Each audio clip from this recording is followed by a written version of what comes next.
주요 뉴스입니다. 학교 급식 조리원들이 오늘부터 전면 파업에 들어갑니다.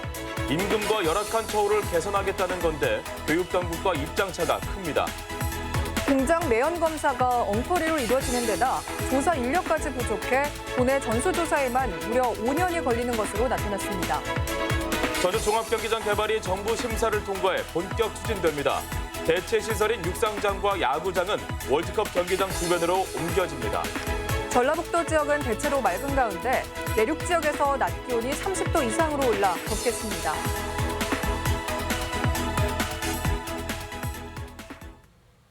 여러분 안녕하십니까? 전주 MBC 뉴스투데이입니다. 도내에서도 급식 조리원 등 학교 비정규직 노동자들이 오늘부터 사흘간 파업에 돌입합니다. 당장 학생들의 급식에 비상이 걸렸습니다. 먼저 박연성 기자가 보도합니다. 도내 한 초등학교에서 학생들이 점심을 먹고 있습니다. 급식 종사원들은 음식을 조리하고 학생들에게 밥을 떠주며 배식하고 있습니다. 그런데 오늘부터는 학교 식당 운영이 중단됩니다. 급식조리사와 돌봄 전담사 등이 사흘간 전면 파업에 나서는 겁니다. 파업 인원은 3,500여 명. 도내 학교 식당 종사자의 절반 이상입니다. 학부모들은 걱정이 앞섭니다. 빵과 우유를 전체적으로 나눠준다고는 했지만 영양이 결핍된 상태의 그 식단으로 한 끼를 제공한다는 것에 대해서는 불편했고요. 전북교육청은 대책 마련에 나섰는데 주로 학생들에게 도시락을 지참케 하거나 빵과 음료 등 대체 식품을 제공하겠다는 내용입니다. 내부 직원들이 정상 급식에 투입을 되려고 하면 그런 자격증이 있어야 되잖아요. 음식을 주문을 하거나 그런 것도 다 부당 노동행위가 돼요. 함께 파업에 나선 방과 후 돌봄 전담사들의 공백은 교직원 등 인력을 최대한 활용하겠다는 입장이지만 운영상 차질은 불가피해 보입니다. MBC 뉴스 박연선입니다. 학교 비정규직 노동자들은 정부가 약속한 정규직 전환은 해줄 것, 그리고 열악한 처우의 개선을 요구하고 있습니다. 하지만 교육당국과 입장차가 큽니다. 계속해서 허연호 기자입니다. 오늘부터 사흘간 파업에 나서는 학교 비정규직 노동자들이 전라북도 교육청 앞에 모였습니다. 비정규직 정규직화를 약속한 문재인 정부가 여전히 약속을 지키지 않고 있다고 항의합니다. 열악한 처우도 문제라고 목소리를 높였습니다. 급식 조리원들은 매일 8시간 뜨거운 조리실 안에서 음식을 만들다 보니 온몸이 땀으로 젖기 일쑤입니다. 수십 킬로그램의 식자재와 조리기구를 나르다 보니 많은 조리원들이 근골격계 질환으로 병원을 드나들고 있다고 말합니다.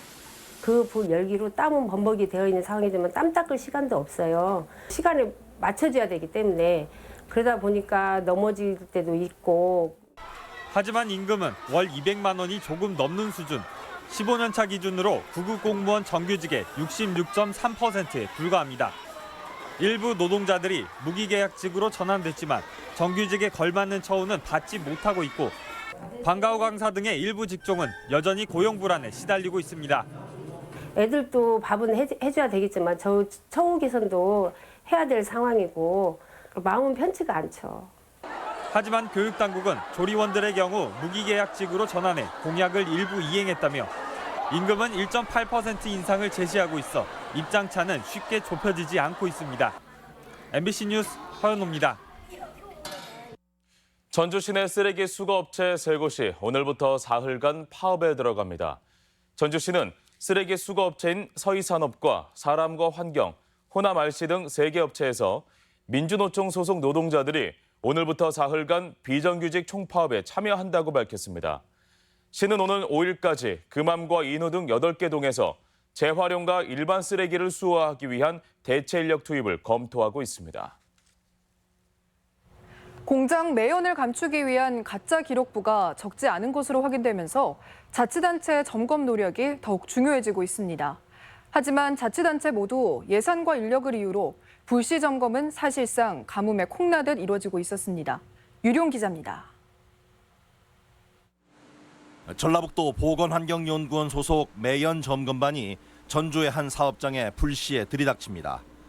장비를 동원해 시료를 채취하고 오염물질이 배출되지는 않는지 꼼꼼히 점검합니다. 3인 1조 점검반이 맡는 도내 점검 대상은 사업장 500여 곳에 배출시설은 2천여 개. 대규모 공단의 전 사업장이 대상인데 아무리 돌아다녀도 연간 350건을 넘기기 어렵습니다. 모든 사업장 전수조사는 5년에 한 번이나 가능할 정도입니다. 보통 하루에 2건에서 3건 정도가 가능한데요. 저희 장비 자체가 정밀성을 요하는 거기 때문에 설치하는데도 시간적으로 오래 걸리고 그다음에 이동 거리도 있고.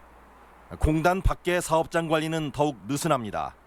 전라북도가 아닌 도내 각 시군이 사업장 1,600여 개를 관할하는데 불시 점검이라야 연간 100건 정도가 고작입니다. 자체 단속반조차 없어 가짜 측정으로 문제를 일으킨 민간 대행업체에게 단속을 위탁해야 하는 상황입니다. 예산이 좀 많이 들어서 이렇게 가스 같은 건 채집을 저희가 할 수 있는 기기가 없어서 대행업체에서 이렇게 포집을 맡기고요. 보건환경연구원에 의뢰를 해요. 매년 불시 단속에 적발되는 업체만 10여 군데. 5년에 한 번이나 전수조사가 가능한 현실을 감안할 때 숨겨진 오염물 배출 사업장은 훨씬 더 많을 것으로 추정됩니다. 정부 차원에서도 지자체에서 근본적인 시스템을 갖출 수 있도록 인력이나 장비나 예산이나 이런 부분들을 적극적으로 지원할 수 있는 방안이 검토돼야 된다고 봅니다. 측정을 대행하는 민간도 단속 권한을 지닌 지자체도 신뢰를 주지 못하는 가운데 마음 편히 숨조차 쉴 수 없다는 불만은 날로 커져가고 있습니다. MBC 뉴스 유룡입니다. 시설장과 원장이 장애인을 폭행했다는 혐의를 받고 있는 장수의 한 복지재단이 폐쇄 명령을 받았습니다. 장수군은 장애인 인권을 최우선적으로 살펴야 할 해당 복지시설이 각종 부정행위와 인권 침해 의혹이 상당해서 정상 운영이 불가능한 것으로 판단된다며 시설 폐쇄를 통보했습니다. 해당 복지재단 관계자들은 지난 2012년부터 5년간 장애인 입소자에게 농장일을 시키고 말을 듣지 않으면 때리거나 욕설을 한 혐의로 검찰에 송치됐습니다. 강원도의 민족사관고가 상상고와 비슷한 점수를 받았지만 자사고 평가를 통과했다는 소식이 어제 전해졌는데요. 상상고는 기자회견을 열어 전북교육청의 평가에 강하게 문제를 제기했습니다. 탈락 결과를 짜맞췄다는 건데 전북교육청은 직권 취소도 가능했다며 물러서지 않았습니다. 조수영 기자입니다. 상상고는 기자회견을 열어 전북교육청의 평가 과정 중 감사 항목을 문제 삼았습니다. 평가 대상 기간이 아닌 날짜에 발생한 사례에서 이점을 감점한 것은 부당하다는 것입니다. 올해 자사고 평가 기간은 5년으로 지난 2014년 3월부터 올해 2월 말까지인데 교육청이 이전 감사 결과까지 반영시켰다는 겁니다. 그거에 대해서 단순히 의혹 제기는 아니고 여기서 보면 뭔가 부당하고 떨어뜨리기 위해서 지금 그렇죠. 제대로 된 평가였다면 기준점인 80점을 넘길 수 있었다는 건데 전북교육청은 터무니없는 주장이라고 반박했습니다. 교육청은 감사 시점이 아니라 결과를 통보한 날짜가 기준이라며 결과를 알린 시점은 2014년 4월로 문제될 게 없다는 설명입니다. 특히 상상고가 연일 지나친 해석을 내놓는다며 강경 대응 방침을 내비치기도 했습니다. 회계 부정이 생기면 평가와 관계없이 취소할 수 있다는 거예요. 그래서 이제 이 부분도 저희들이 교육부에 소명을 하려고 해요. 왜냐하면 회계 부분에서 견책을 맞았거든요. 지정이 취소된 학교 측에 소명을 듣는 청문 절차가 다음 주로 다가온 가운데 교육청과 상상고는 청문 절차의 언론 공개 여부를 놓고도 신경전이 팽팽한 상황입니다. 상상고의 자사고 지정 취소 결정 이후 논란이 2주 가까이 지속되면서 향후 치열한 법적 다툼까지 예고하고 있습니다. MBC 뉴스 조수영입니다. 전주 종합경기장 부지를 개발하면 경기장이 사라지게 되는데요. 월드컵 경기장 옆에 대체 경기장을 짓겠다는 전주시의 계획이 정부의 심사를 통과했습니다. 이를 계기로 전주시는 종합경기장 개발도 본격화하는 입장인데요. 시민단체는 반대 입장을 거두지 않고 있습니다. 한범수 기자입니다. 14년 전인 지난 2005년 체육시설 부지로 정해진 전주 월드컵 경기장 일대입니다. 앞으로 4년 뒤면 월드컵 경기장 남쪽에 15,000석 규모의 일종 육상 경기장과 8,000석 규모의 야구장이 나란히 들어섭니다. 행정안전부가 지방재정중앙투자심사에서 1,100억 원의 시 예산으로 현 종합경기장을 대체하는 시설을 짓겠다는 전주시 계획을 승인했기 때문입니다. 전주시는 3년 전에도 비슷한 계획안을 올린 적이 있는데 당시 행안부는 사업에서 배제된 대기업 롯데의 민원을 문제 삼아 반려했습니다. 하지만 지난 4월 전주시가 수정안을 발표했고 전라북도와 롯데 등 이해 당사자들과의 이견이 좁혀지면서 사업 추진을 승인한 겁니다. 이번 추경에 100억 원 정도의 예산을 요구를 해서 의회 승인이 나면 토지 매입, 실시 설계, 인허가 절차 등을 거친 다음에 내년 하반기에 전주시는 대체 경기장 문제가 해결된 만큼 기존 종합 경기장 부지에 대한 개발도 서두르겠다는 입장입니다. 6개월간 용역을 거쳐 내년 2월부터 롯데와 구체적인 개발 방식을 협의할 계획입니다. 그러나 시민단체는 대체 경기장을 짓는 건 환영하지만 롯데가 개입하는 덕진동 부지 개발 방식엔 여전히 이견을 보이고 있습니다. 다만 이번 심사 이후에 롯데에 특혜를 주는 종합경기장 개발 계획에 속도를 낼까 봐 그거에 대한 우려가 큽니다. 한편 1,100억 원에 이르는 대체 경기장 건설 비용을 조달하려면 결국 지방채 발행이 불가피해 전주시의 재정 건전성의 우려도 커지고 있습니다. MBC 뉴스 한범수입니다. 전주시가 관광 트램 도입에 다시 도전하기로 했습니다. 김승수 전주시장은 민선 7기 1주년 기자회견에서 오는 2022년까지 한옥마을에 관광 트램을 도입하겠다며 장기적으로는 구도심까지 노선을 늘려 지역 경제를 살리겠다고 밝혔습니다. 김 시장은 대항방직 부지를 상업 용도로 개발하게 해달라는 부동산 회사 자광의 제안이 특혜가 될 수 있다며 신중한 반응을 보였습니다. 전주 역사 신축 설계 공모를 앞두고 국내외 설계 업체들이 큰 관심을 나타냈습니다. 한국철도시설공단은 어제 전주 역세권 도시재생지원센터에서 해외 업체 37개를 포함한 86개 설계 사무소가 참여하는 전주 역사 신축 설명회를 열고 설계 공모 지침을 안내했습니다. 철도 역사 국제 공모는 전국 첫 사례로 공단은 오는 9월까지 업체가 제출한 설계도를 검토해 신축안을 결정할 방침입니다. 휴가철을 앞두고 캠핑장이 잇따라 문을 열고 있습니다. 군산 청암산 오토캠핑장이 개장했고 김제시 모악산 캠핑파크도 문을 열었습니다. 지역 소식 이창희 기자입니다. 김제 모악산 캠핑파크가 운영을 시작했습니다.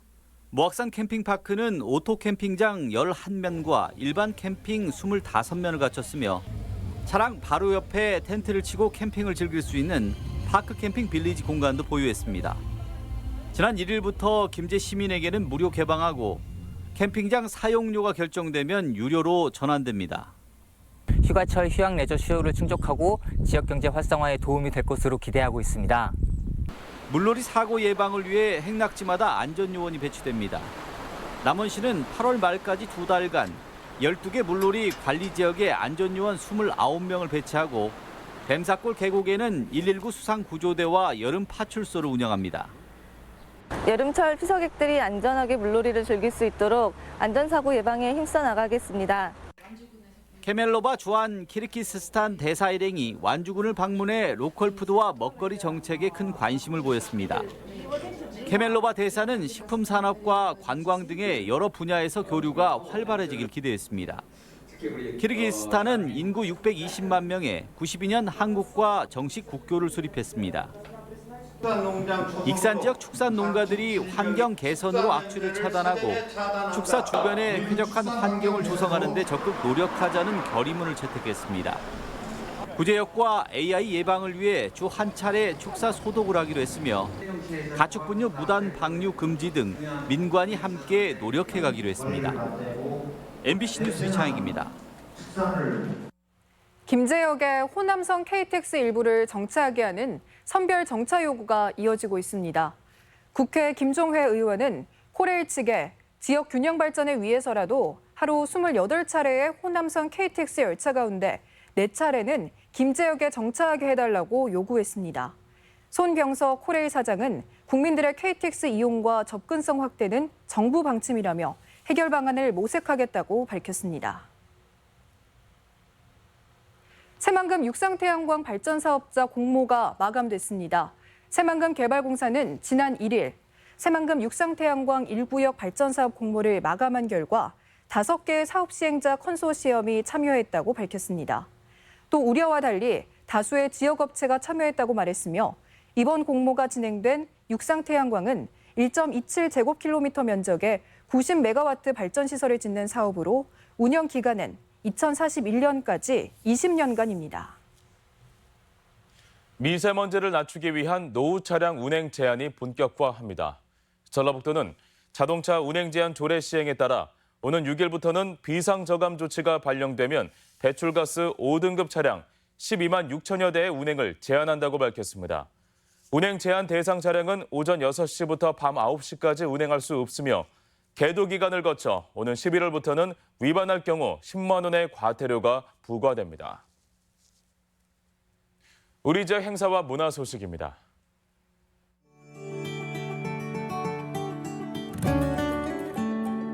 제8회 세계 문화 댄스 페스티벌이 전북대 삼성문화회관에서 개막해 도내에서 7일간 펼쳐집니다.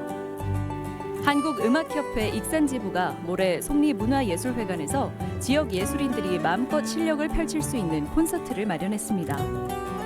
중장년층들의 이야기를 담은 연극 여보 나도 할 말 있어가 모레 부안예술회관에서 공연됩니다. 이정웅 서양화가의 개인전 책으로 그린 그림이 오늘까지 전주 우진문화공간에서 열립니다. 양성평등주간을 맞아 군산 YMCA에서는 모레 영화 노스컨트리를 무료 상영합니다. 드론 산업의 현재와 미래를 살펴보는 국제박람회가 모레부터 사흘간 전주 월드컵 경기장 일대에서 개최됩니다.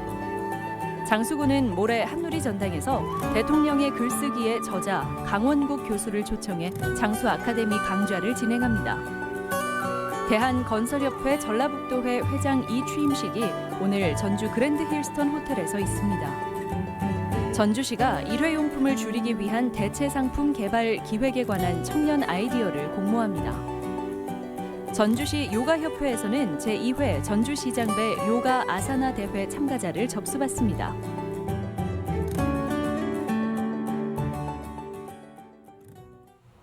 이어서 날씨 전해드립니다. 전라북도 지역은 대체로 맑은 가운데 내륙 지역에서 낮 기온이 30도 이상으로 올라 다소 덥겠습니다.